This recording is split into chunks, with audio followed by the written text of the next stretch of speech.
И я должен там сесть. Не пойму, почему мне так холодно здесь. Я не знаком с соседом, хоть мы вместе уж год, и мы тонем. Хотя каждый знает, где брод, и каждый с надеждой глядит в потолок троллейбуса, который идет на восток. Троллейбуса, который идет на восток. Троллейбуса, который...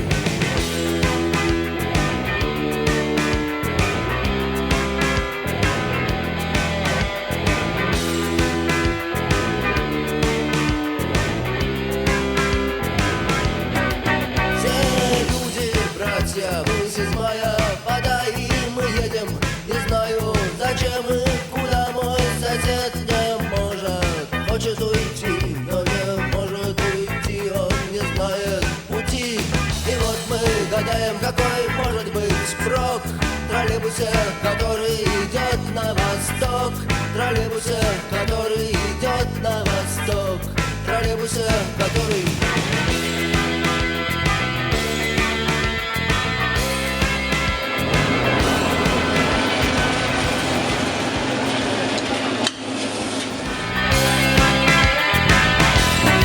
В кабине нет шофера, но троллейбус идет, и мотор заржавел, но мы едем вперед. Мы смотрим туда, где на долю секунды показалась звезда. Мы молчим, но мы знаем, нам в этом помог троллейбус, который идет на восток. Троллейбус, который идет на восток.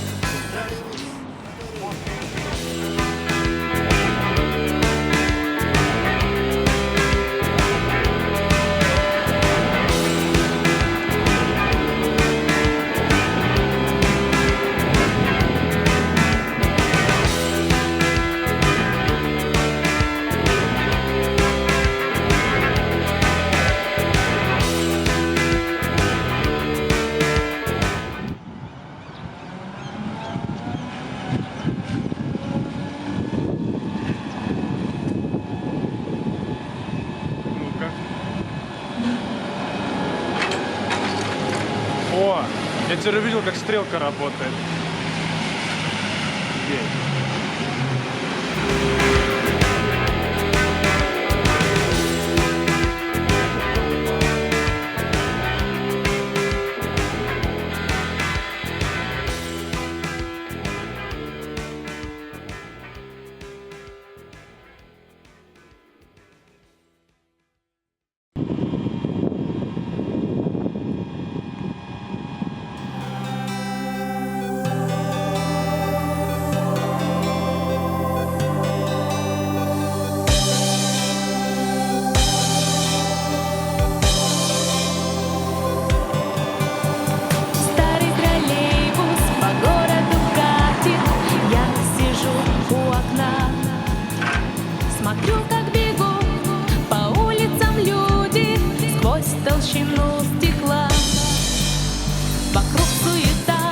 Спешат все куда-то, проблемы у всех свои. Троллейбус идет привычным маршрутом куда-то на край земли. Старый троллейбус, его маршрут я знаю наизусть. Старый троллейбус, развеет вновь мою тоску и грусть.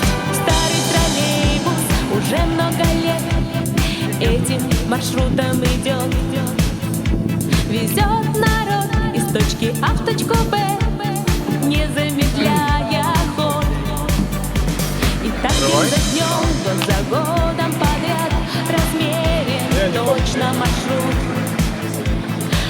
А теперь белую, белую. А, белая. Да. Еще под... Все хорошо. Это? Такая выглядит, даже будет поворот. Его маршрут я знаю наизусть. О, Никого нет? Развеет вновь мою тоску и да, я смотрю. грусть. Никого нет.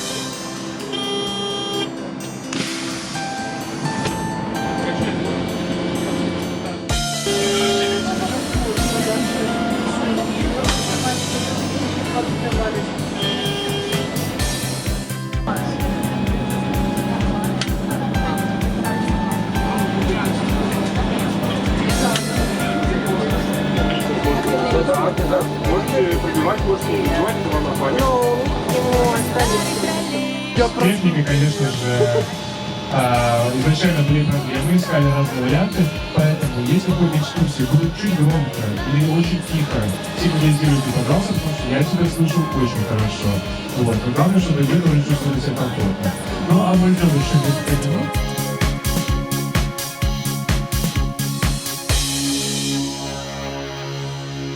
Вы сможете спокойно погулять еще по троллейбусу, сделать фотографии, не переживайте. Мы сразу не уедем отсюда. Ну и если будут какие-то вопросы, то тоже после экскурсии подходите, задавайте, делитесь впечатлениями. У нас уже был комментарий по поводу билетов. Кстати, у всех есть билеты. Да. Что на самом деле до этого были другие компостеры, может быть, кто-то помнит, которые надо было крутить. Вот. На самом деле, тут еще стоит отметить, что когда-то эти компостеры были повседневностью нашей, мы видели каждый день в каждом общественном транспорте как минимум 3 таких компостера. Когда мы делали уже выставку с коллегами, то найти их было довольно-таки сложно. Более того, найти старые компостеры, когда надо было взять монету и крутить, найти почти что невозможно, потому что то, что когда-то казалось повседневным и обыденным, уже большая редкость. И в нашей жизни так на самом деле очень часто. Когда-то эти троллейбусы также ходили на линиях Таллина. Это троллейбус Шкода 89-го года, не ходит он уже 2 года. И сейчас по улице нашего города ходят троллейбусы фирмы Solaris, которые вы видите как раз таки по ту сторону. И опять же, у каждого свое отношение к этим троллейбусам. Я, например, всегда любил вот эти одиночные места. Мне сначала в детстве, наоборот, казалось, как круто ездить на новом троллейбусе, а потом мне очень с грустью казалось, что жалко, что старые троллейбусы пропали. И когда я, например, оказался в городе Вильнюс, где по сей день Шкоды ходят, то я с большим удовольствием сделал 2 больших круга по их спальному району, вот, прочувствовал всю атмосферу. У нас получилось договориться с Таллинским троллейбусным парком, что этот троллейбус нам выдадут на экскурсию. И с нами сегодня представитель парка Александр, который как раз за рулем. Так что поприветствуем Александра. Вот. Мы готовы отправляться. И опять же, кто-то вспоминает троллейбусы, может быть, с ностальгией, кто-то вспоминает с какими-то негативными чувствами, потому что летом сиденья прилипают, жарко, зимой холодно. Опять же, история разная, но про это все надо рассказывать. Кто-то уже обратил внимание, что также здесь есть разные фотографии прошлых времен, где есть троллейбус, например, Икарус. Это последняя фотография с моей правой стороны, которые ходили когда-то по улице нашего города.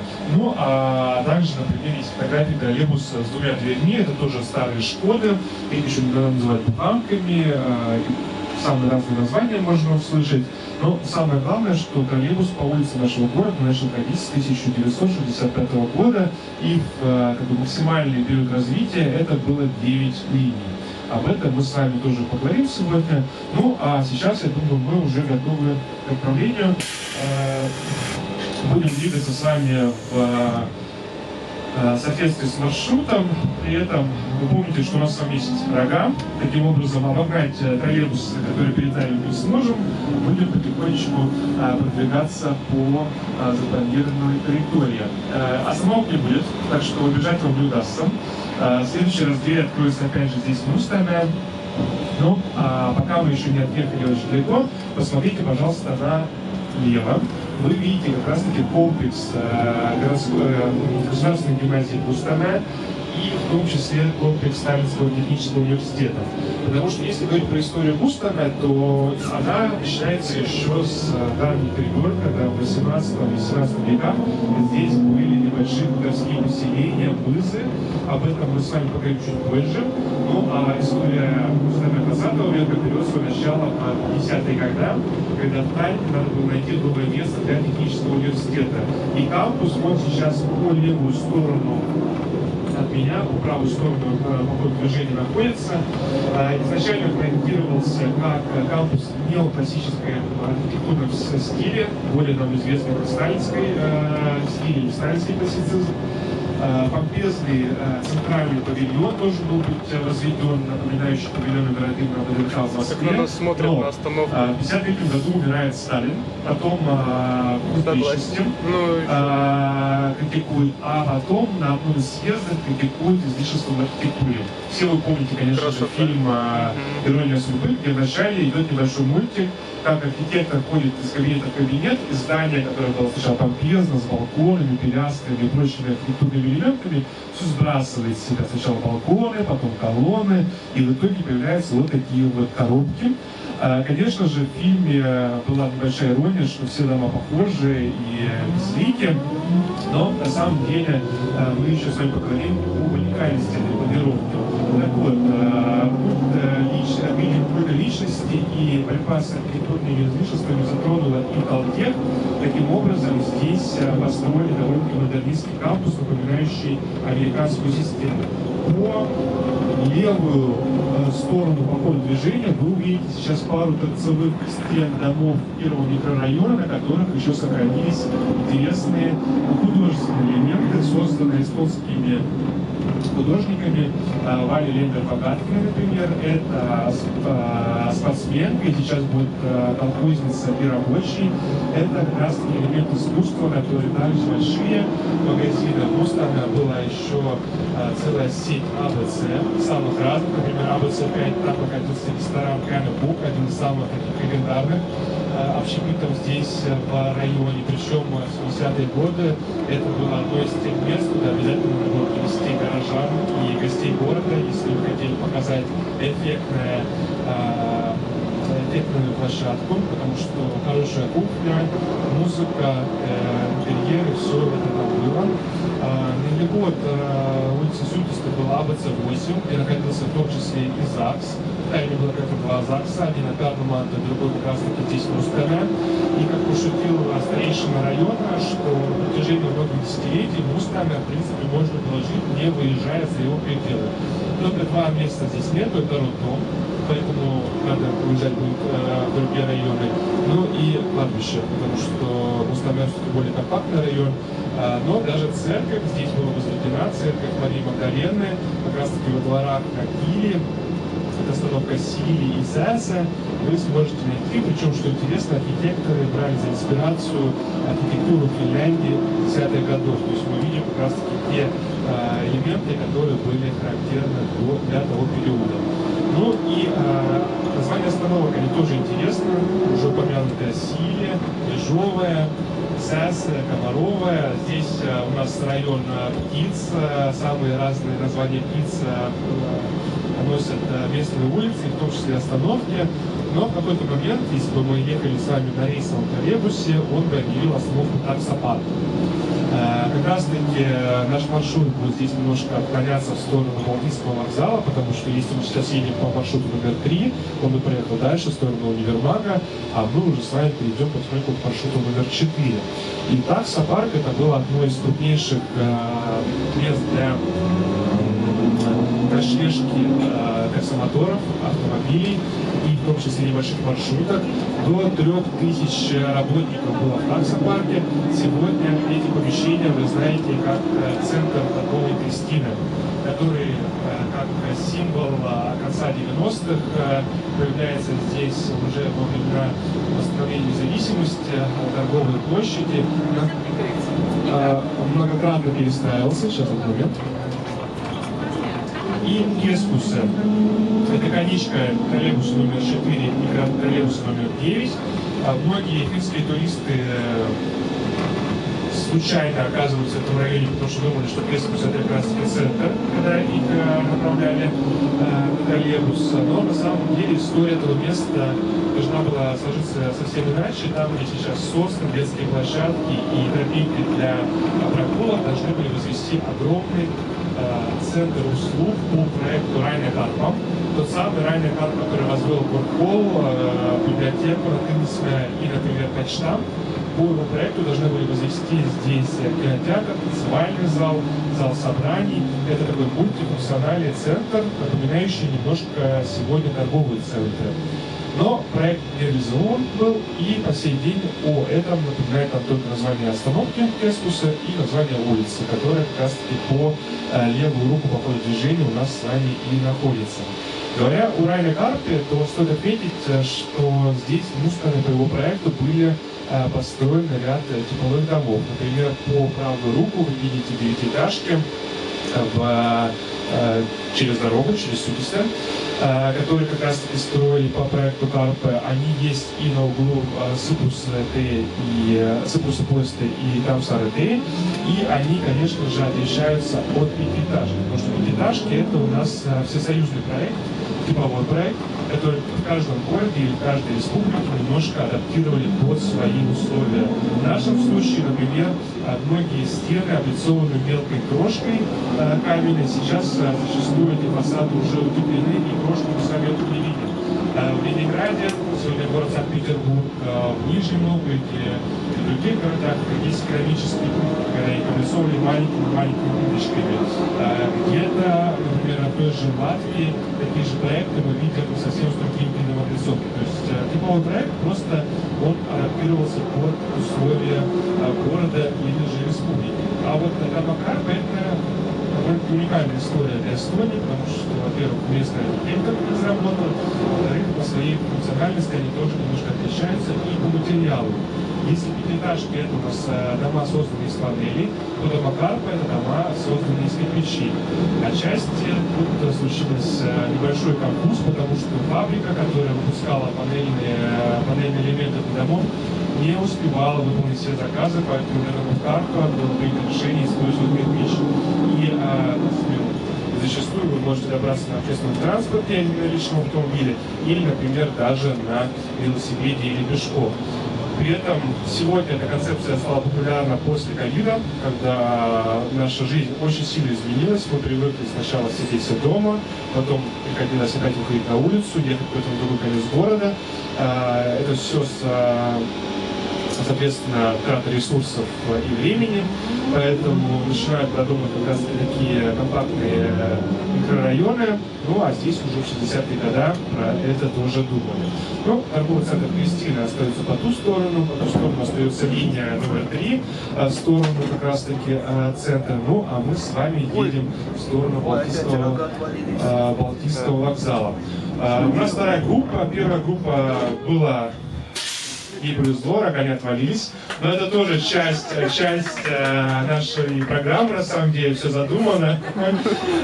Нет, шучу.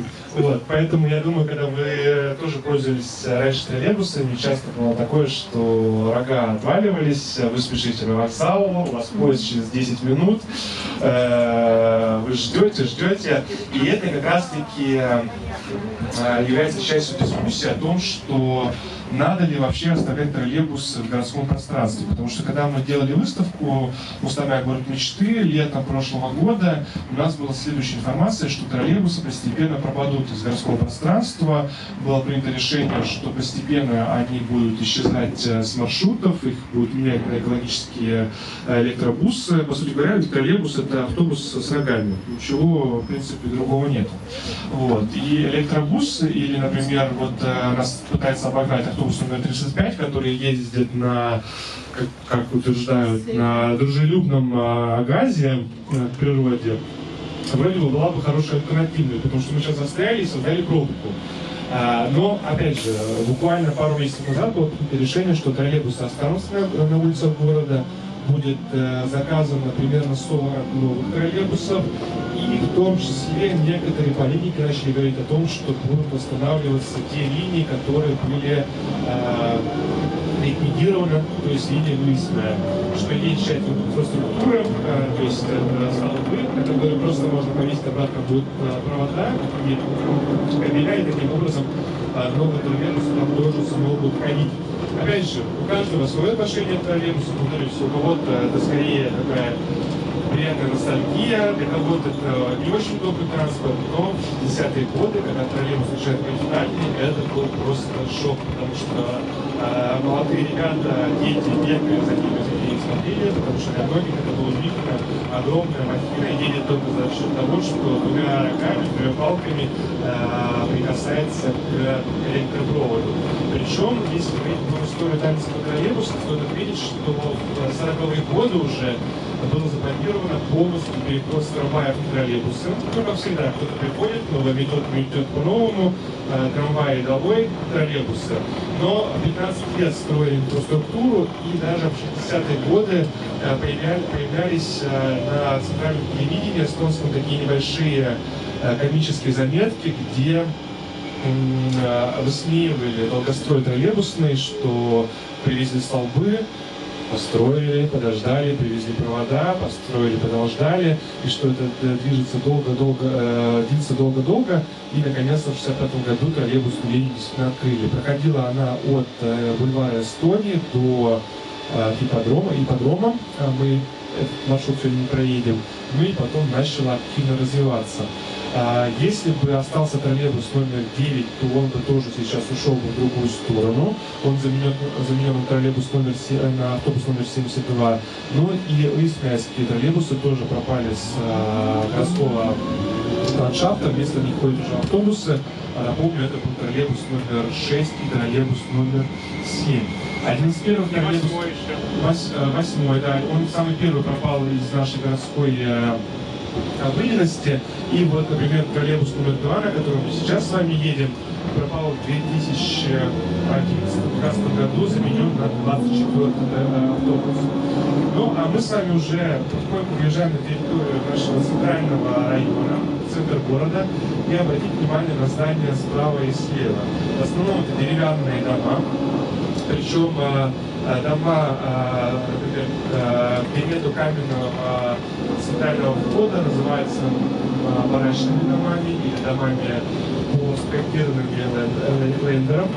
Там по правилам пожарной безопасности должно быть две лестницы, потому что если в части дома возникает пожар, то у жителей есть возможность эвакуироваться через другой запасной выход. Когда мы с вами будем ехать обратно, мы с вами увидим еще дома таллинского типа. Это дома, где центральная часть выложена из кирпича или из камня. Там по правилам пожарной безопасности могла быть только одна лестница. Есть очень печальные фотографии 1944 года в районе улицы Койду. Там в Новом Свете, в Усмайль, как раз таки сохранились только центральные лестницы и дымоходы, потому что все здание сгорело после военных действий, которые здесь были. Ну и мы будем сейчас проезжать с вами еще одно легендарное место 60-70-х годов. По левую руку это будет находиться отель Таллин, который здесь появляется как раз в 50-е годы. Немножко посмотрим на его архитектуру. И это было одно из самых главных мест, куда приезжали туристы до постройки в 1972 году гостиницы «Виру», которая уже стала совсем популярным местом не только среди местных, но и среди туристов. Кабаре, гриль-бар, 80-е годы даже было такое. Можно заказать у себе стейк, например, и вам его съесть, привозили мясо свежее. Все это было возможно в отеле «Виру». Ну а отель «Таллин», который сейчас был по левую руку, тоже отвечал архитектуре того времени. Боковой корпус, он довольно-таки скромный. Кажется, там коробка с окнами, с дырками для того, чтобы жители номеров могли видеть, что происходит на улице. Но посмотрите, пожалуйста, на козырек. Он как будто стремится вверх. Причем этот козырек новый, но козырек, который был здесь в 60-е годы, повторял форму. Отчасти это продиктовал космос. Все стремились в космос. Как раз таки вчера был день космонавтики, первый полет человека в космос, и люди болели космосом, как в соцблоге, так и на Западе. И вот эта тема космоса, она в том числе проникает в архитектуру, когда козырьки, они как будто взлетают вверх. То же самое мы видим с вами и в районе Вустера. Некоторые старые козырьки, они как раз повторяют эту тематику. Зеленый дом по правую руку, точнее лесной дом, это самая дом РМК. Мы с вами видим как раз таки небольшие единичные постройки вокруг бывших укреплений города Таллина, старый город. И мы с вами подъезжаем уже к Балтийскому вокзалу. Стоит отметить, что наш город имеет очень богатую историю, в том числе как военный объект. Так, вплоть до середины 19 века город был городом-крепостью. И это как раз-таки регулировало то, из чего строят дома в предместье. Наше предместье — это Коломай, например, это как раз-таки Новый Свет, Узмай, Берегуни, и строят там из дерева. Почему? Потому что в случае военных действий устав крепости подразумевал, что предместье сжигают, и там у вас есть как раз таки большая зона, рассматриваемая зона. То есть вы видите, если там находится близко к городу, то вы можете уже обороняться, но и в том числе для того, чтобы вести там боевые действия. То есть городские бои — это была присущая история только 20 веку, в веке 19 и ранее городских боев избегали и вели военные действия. Например, Бородинское сражение, Лейпцигское сражение — это всегда сражение на каком-то большом поле. Причем у нас здесь в 19 веке никаких опасностей подхода врага к городу не было, а вот в городе Рига, например, был случай, когда Наполеон подходил к городу и сожгли Петербургский форштадт, опять же из-за того, что надо было готовиться к осаде города. Ну, Наполеон на Ригу пошел дальше, и получается, что город сожгли просто так. Но уже со второй половины 19 века все поняли, что содержать крепость — это дорого, это очень дорого, военные расходы, как вы знаете, всегда и дешевые, поэтому крепость ликвидируют и получают разрешение на строительство, в том числе и каменных зданий в предместье. Но у нас основной материал — дерево и район. Да. По поводу, вы вот после проехали, но там есть где-то вход в пещеры крепости Петра Великого. Вот вы нам покажите это место. Я искала, я не нашла, где это. Да. Мы просто проехали мимо. Но мы будем приезжать уже по другому пути с вами. Ну, вы хотя бы направление покажите. Вот. И вернемся ко второй половине 19 века. Еще одно знаковое событие в 1870 году — это открытие Балтийской железной дороги. Балтийский вокзал у нас по правую руку находится. Там, где Бургер Кинг, Circle K и магазин Эрлон, это у нас как раз интересная коробка здания появляется здесь уже чуть позже, взамен зданий Степняка, которые построили в конце 19 века. Миниатюрная копия такого здания находится на остановке Таллин-Рейке. Здесь вокзал был побольше, вокзал первого класса, и на Балтийской железной дороге было два вокзала первого класса, здесь в Таллине и в Петербурге. И как раз таки, как вы понимаете, что дорога соединила столицу Российской империи и главный город Исландской губернии. Исландская губерния чуть меньше истории была тогда, это только северные уезды, например, Тарту, Перма, Вилене, это была Лифляндская губерния, и город Балтийский. Тогда его называли Балтийский порт. Это очень важная страница в истории нашего города, потому что город начинает все больше развиваться, сюда приходят новые промышленные предприятия, и в основном они базируются как раз на полуострове Копли. И в Копли отошла отдельная линия, а там у нас и Балтийская мануфактура, и русско-балтийский строительный завод, и Франц Круль, и Бейкер, и Райва делалась, и прочее, крупная промышленная территория. Ну и если посмотреть на карту нашего города начала 20 века, то вокруг центра огромное количество предприятий. Фабрика Лютера, это там, где, например, 15 мая будет начинаться трамвайная экскурсия в день Таллина. Сейчас это как раз то место, которое активно перестраивается. Вигант, это Будапешт, здесь также недалеко.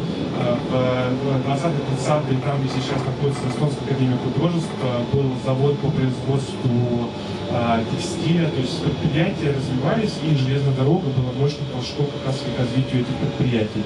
Ну а если есть рабочие места, есть работники, то их надо где-то как раз таки размещать. Для этого строились дома в пригородах, и сейчас мы с вами уже поворачивать на такую маленькую улочку, характерно детально, деревянные строения справа и слева, но они не для самых бедных были. Здесь жили люди побогаче, квартиры несколько комнат, и зачастую даже были базовые условия для бедных, это туалет и водопровод и электричество.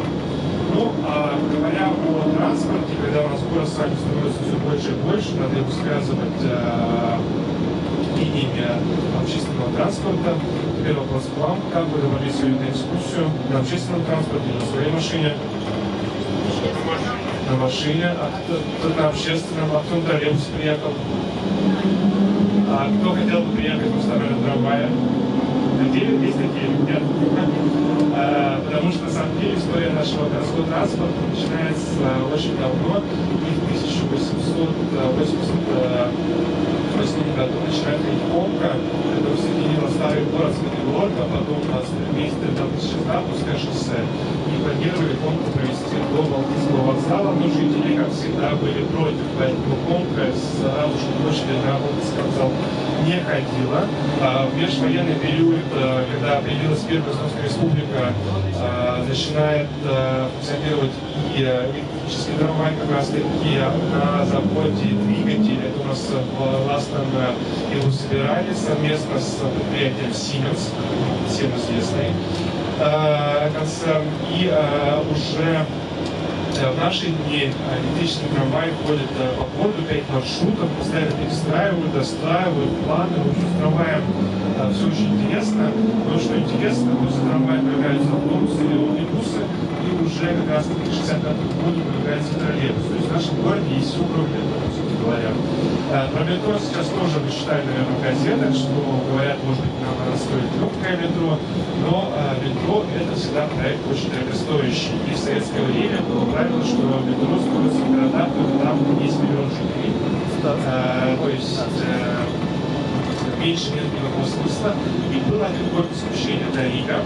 В Риге было 900 тысяч, и там уже начинали планировать строить метро, но рижане в 70-е годы были очень против, потому что строительство метро, подземного метро, причастно с разрушением части центра города, с разрушением домов, поэтому рижане вышли на баррикады, и смогла Великая война, когда были против разработки фосфоритов в восточной части республики, то в Риге, например, активно боролись за строительство метрополитена.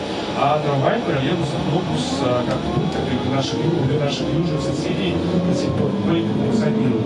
Ну что, мы с вами как раз таки двигаемся обратно в сторону района Мустана, деревянные дома справа и слева, как раз дома таллинского типа, где мы видим с вами каменную парадную в высоту всего дома, и белое здание пожарки.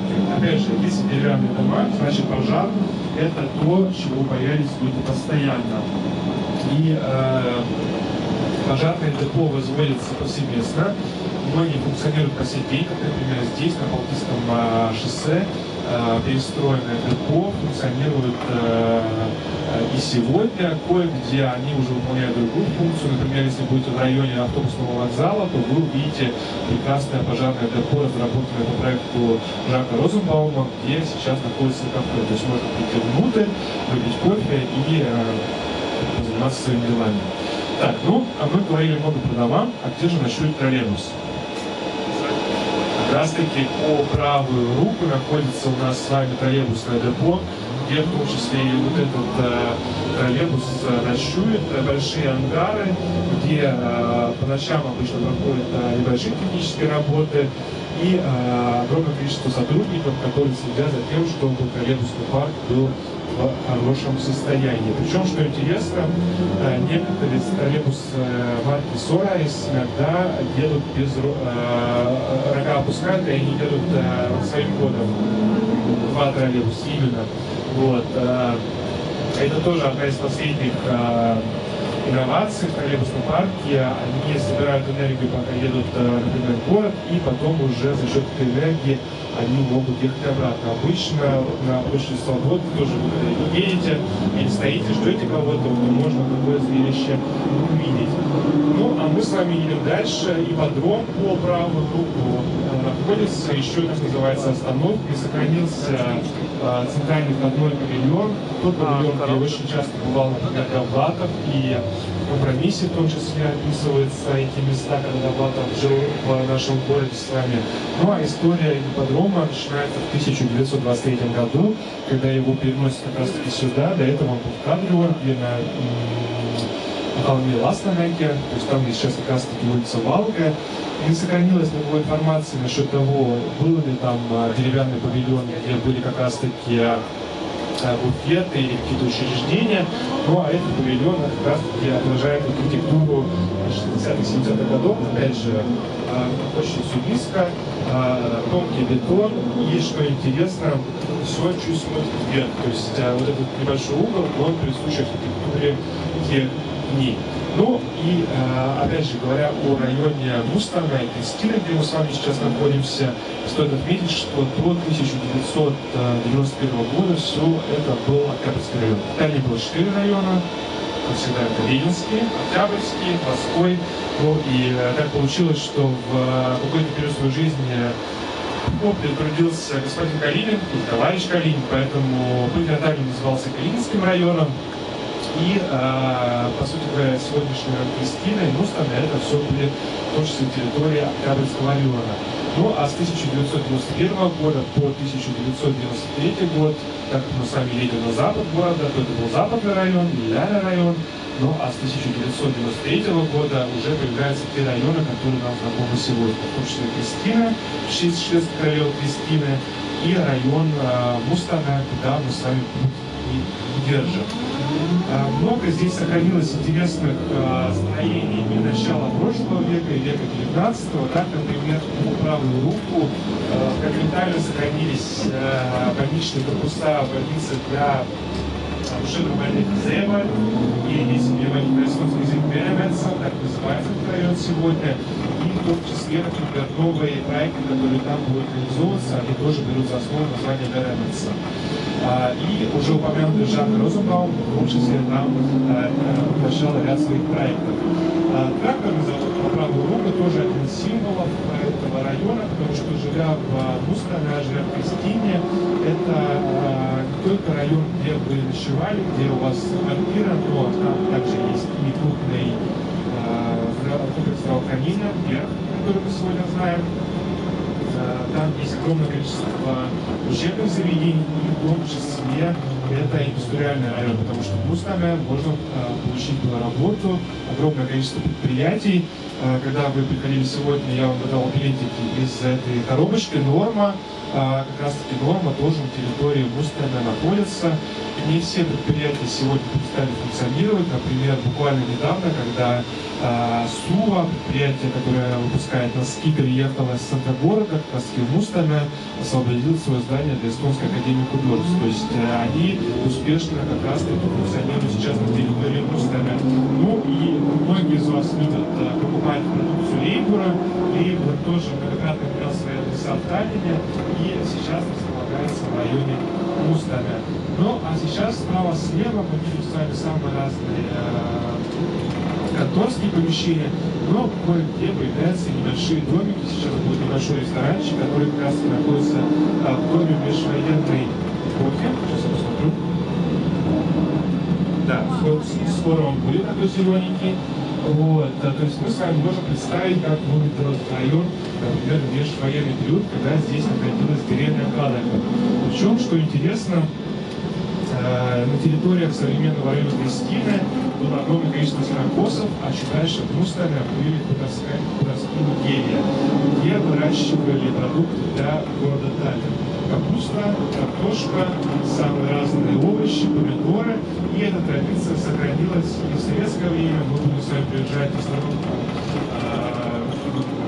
где как раз таки находились теплицы, которые стали впоследствии рынком Кадака, такой местной парковкой и шикизоном, где можно было достать самые разные товары в 90-е, которые не были на прилавках магазина. Еще одно интересное место, которое связывает нас с прошлым, парк Шарлоттенталь. Бывшая Мойза Шарлоттенталь находится там, где сейчас у нас административное здание. Мойза была каменный первый этаж, деревянный второй этаж. еще в 50-е годы она имела здесь место быть, потом ее снесли. И по этой дороге Мустаматей, которая получила свое название еще в 1937 году, на самом деле располагал целый ряд разных летних мыс, и в том числе следующая мыс у нас уже по правую руку, ЛРНРУ, или Львиный покой. От мызы ничего не осталось, осталось только название, но и многим оно знакомо еще с тем, потому что здесь рядом находится дворец пионеров, и, как мы сегодня знаем, центр творчества Кулу, который, кстати, тоже собираются скоро перестраивать, поэтому та 70-х, 80-х, которую мы видим сейчас, может быть, еще последние годы будет вместе с нами, а потом будем видеть уже совсем иное здание. Помимо мыса, здесь были действительно по-простому деле, и все это было рядышком, в том числе в 60-70-е годы, когда начинают строить жилой массив, и как, например, найти территорию бывшего хутора. Если вы гуляете по району и вдруг натыкаетесь на плодовые деревья, яблони, груши, сливы, это прямой свет бывших хозяев, которые там находились. То же самое характерно из района Пластана. Много где, когда вы гуляете по жилому массиву, вы вдруг увидите огромное количество, например, яблок. Значит, здесь был сад, значит, рядом где-то был хозяйский дом и службы, и все это снесли для того, чтобы уже посадить новые дома. Но что интересно, когда мы с вами будем проезжать мимо Мустера Кэспус, мы еще увидим с вами один маленький деревянный домик, который как раз и зажат между пятиэтажками, то есть кое-где мы еще находим с вами и старые деревянные строения межвоенного периода. Ну и совхоз по производству пищевых продуктов по левую руку сейчас у нас будет белое здание, там еще сейчас красуется большая табличка «Кадагапур». Совхоз стал функционировать в 90-е, вместо того, чтобы раньше в теплицах для рынков, ресторанов Таллина были помидоры и, например, как отмечали газеты, очень популярны были фиалки, которые гонились постоянно по поводу и без повода здесь, начали продавать как раз таки самые разные вещи, которые носили наши горожане. То есть, повторюсь, местный ширкизон – это Кадагапур, который находился в теплицах за этим зданием. Но теплицы быстро пришли в негодность, потому что здесь тепло, опасность, и они были снесены, и взамен на бывшей территории совхоза начинают возводить уже жилье для горожан. Новые дома, которые соседствуют как раз таки с девятиэтажками, очень похожи друг на друга. Девятиэтажки были намного выгоднее пятиэтажек для жителей, потому что там уже имелся лифт. По нормам советского времени, если 5 этажей, то лифт для обязан не должен быть. Если уже больше, то тогда надо было как раз таки строить лифт, что, конечно же, для жителей было комфортнее, потому что если уже на 5 этаже, для вас зачастую, конечно же, это проблема поднять коляску, поднять тяжелую сумку, ну и если я буду что-то сломал, то как-то посмотреть нашего с ошибкой ходит.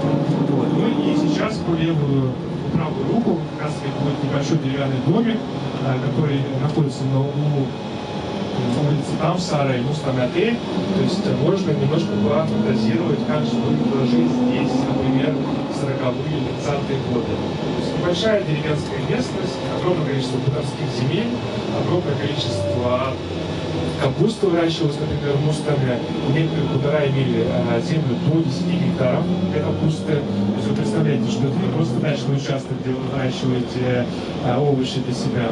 Это на самом деле такое крупное производство, и капусту везли на рынке Таллина, в том числе на новый рынок, там, где сейчас находится памятник Тацу, около театра Эстонии, там торговали овощами. И было несколько типов торговцев. Маленькие хозяйства возили раз в неделю, большие хозяйства несколько раз в неделю возили свежую продукцию. И, опять же, овощи могут посоветоваться, поэтому капусту летом возили свежую, а зимой квашеную. То есть тут были целые огромные хозяйства, где капусту тоже квасили. Все было рассчитано, все было продумано, и постепенно эта жизнь уходит из этого района уже в 70-80-е годы. Есть очень интересная база видео, архивная база видео на архиве Эстонского национального вещательного союза РФ. Здесь если вы идете Кадака, то там вам покажут фильм, он буквально 7-8 минут, где показывается быт вот тех самых старых жителей деревни Кадака в 70-е годы, где они там сами точат лопату, у них еще свое небольшое хозяйство, и на фоне рядом как раз таки вырастает, как грибы после дождя, новый жилой массив. Ну, а мы с вами будем двигаться дальше. Как я вам говорил, что улица Мустаная получила свое название в 1837 году, это еще межвоенный период. И говоря о названиях улиц, то мы проехали с вами улицу Дружбы, бульвар Дружбы, очень характерное для советского времени название, но, опять же, дружба должна всегда, и какой-то элемент пропаганды мы отбросим с вами, не будем в этом фокусироваться. Академия, академическая улица, получила свое название в честь того, что там как раз-таки находились корпуса Таллинского технического университета и Академии наук, но и улицы Строителей, но, опять же, в таком советском городе нет улицы Строителей. Вспомним уже упомянутый фильм «Ирония судьбы». Многие шутят, что в любом жилом массиве первая улица должна была быть улица Строителей, но в нашем городе есть все-таки исключение в этом смысле, потому что начали строить университет, и здесь в районе есть несколько улиц, названных в честь эстонских писателей. Там старая Вильда и Сютисте. Вильда писал о том, как было плохо крестьянам, там Сара писала о том, как плохо было рабочим, а там Сютисте писал о том, как было плохо всем. Поэтому советский нарратив все подходило, но так как это видный деятель эстонской культуры, то уже с 91 года никто это переименовывать не стал. Остановку Солнах мы с вами проехали, город Венгрии, в честь которого как раз остановку назвали, и было одноименное небольшое кафе «Солнах», которое было снесено, взамен этого здания построили новый магазин «Линия». Но, повторюсь, помимо кафе «Солнах», например, в первом микрорайоне было кафе «Комет», также был Камен-Клуб и другие ресторанчики. Ну и сейчас мы будем приезжать к еще одного легендарного места, это кино «Кая».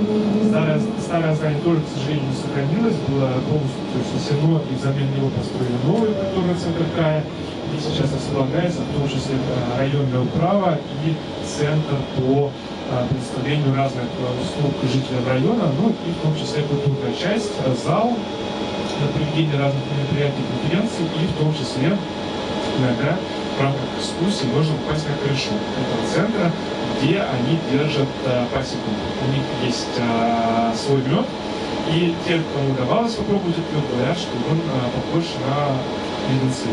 Ну, не знаю, к сожалению, я мед не передавал, но если кто-нибудь попадет туда, то спрашивайте. Проезжаем вновь улицу Строителей с вами, движемся дальше по улице Эдуарда Вильда, и по правую руку сейчас будет центр «Кая», огромное здание, которое частично напоминает архитектуру тех времен. Опять же, обратите внимание на крупные окна на первом этаже, на том, что пол трехкратный уровень землей, то есть у вас нет никаких препятствий, чтобы попасть с улицы на пространство первого этажа. И сразу же рядом точно такая же архитектура АВЦ. Это многофункциональный центр, где был магазин, была, например, парикмахерская, была химическая чистка, и она напоминает нам больше практику архитектурных строительств Швеции и Финляндии, где все довольно-таки на низком уровне и здесь архитектура, то есть не высокие здания, не помпезные большие комплексы, и в том числе для советского жителя было новинку, что здесь была система касс. То есть вы не подходили к прилавку, как обычно было принято, а брали корзинку в руки или же маленькую тележку и брали уже продукты сами, расплачивались на кассах. Когда я, например, делал небольшой проект по гастрономическому портрету Эстонии, брал интервью жителей Петербурга, давно это еще было, то они говорили, что на кассах 80-х годов была жвачка. И для петербуржцев, как и ленинградцев, которые жили на Петроградке, это было, конечно же, нечто, потому что они такое, если видели, то только в западных фильмах. А тут, здесь, в Эстонии, в данном случае это было в Уснарве, они видели то же самое уже своими глазами и могли это попробовать. Ну и по левую руку по левую руку желтые дома без балконов. Это как раз таки самые первые дома, которые здесь возводились, типовые дома, которые можно назвать хрущевками, потому что на самом деле часто хрущевкой называют все, что возводилось в этот временной промежуток между 60-ми и 80-ми годами. Это неверно. Многие, например, в той же Москве и в других городах России еще выделяют Брежневку. В Эстонии никогда не слышал слово Брежневка. Вот, это зачастую девятиэтажка, похожая на те, которые строились у нас властными, Андроповка. Ну, в общем, все определяется эпохой, когда был тот или иной генеральный секретарь Компартии. Вот, но правильные хрущевки, они как раз таки вот желтенькие, в 4 этажа здесь у нас в первом микрорайоне Русского. Ну и много тем мы, конечно же, не затронули, в том числе тему гаражей. Но, опять же, понимаю, что малые архитектурные формы зачастую остаются за пределами нашего внимания. Мы в городском музее придумали, что следующая выставка у нас будет посвящена как раз гаражам. Такой мужской мир, где можно творить самое разное, в том числе, например, художественные произведения. Так что, если у вас есть какие-то интересные истории, связанные с гаражами, или у вас есть гараж мастерская, или вы просто хотите пригласить нас в гости в свой гараж, то пишите на почту городского музея или Каменского русского музея, мы с удовольствием с вами придем. Вчера, например, мы с коллегой были в гараже Маяка 11А, где молодой человек сделал художественную выставку. Поэтому гараж это не только место для машины, но гараж это место для коммуникации, это место для искусства, ну и для пересборки самого себя, без разницы мужчина, женщина. Так что, если больше поделиться, мы будем только рады. Ну, а я буду тут заканчивать. Мы с вами сделали целый круг по нашему городу. Давайте поблагодарим Александра, который был сегодня с нами при протяжении всего маршрута. И повторюсь, у вас будет возможность сейчас фотографироваться в троллейбусе. Если вы хотите почувствовать себя водителем, то тоже не стесняйтесь, можете сесть за руль и сделать несколько памятных фотографий. И всем хорошего субботнего дня. До новых встреч. Вокруг суета, спешат все куда-то, проблемы у всех свои. Троллейбус идет привычным маршрутом, куда-то на край земли. Какой манометр? Вот. Старый троллейбус.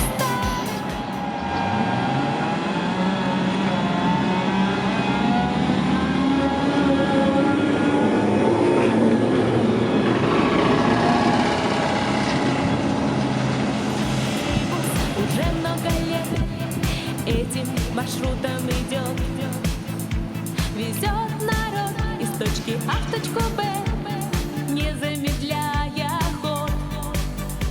И так день за днем, год за годом подряд размерен точно маршрут. Как наша жизнь, троллейбус